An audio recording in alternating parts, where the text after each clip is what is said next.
ताडोबा अंधारी व्याघ्र प्रकल्पातील मोहर्ली पद्मापूर मार्गावर वाघाचा रस्ता अडवून त्याचा पाठलाग करत व्हिडिओ चित्रित केल्याचा धक्कादायक प्रकार समोर आला आहे। या घटनेचा व्हिडिओ सोशल मीडियावर चांगलाच व्हायरल झाल्यानंतर वन विभागानं गंभीर दखल घेत भारतीय वन्यजीव संरक्षण अधिनियम अंतर्गत वन गुन्हा दाखल करत तपास सुरू केला आहे। ताडोबा अंधारी व्याघ्र प्रकल्पातील मोहर्ली पद्मापूर मार्गावर वाघाचा रस्ता अडवून त्याचा पाठलाग करत व्हिडिओ काढल्याचा प्रकार रविवारी समोर आला होता।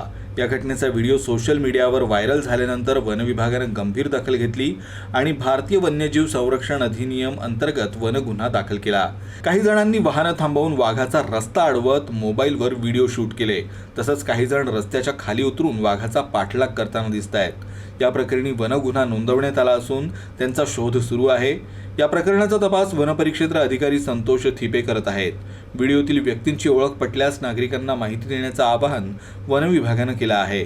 वन्यजीवांच्या मार्गात अडथळा निर्माण करणं हा कायद्यानं गुन्हा असल्याचा इशाराही देण्यात आला आहे।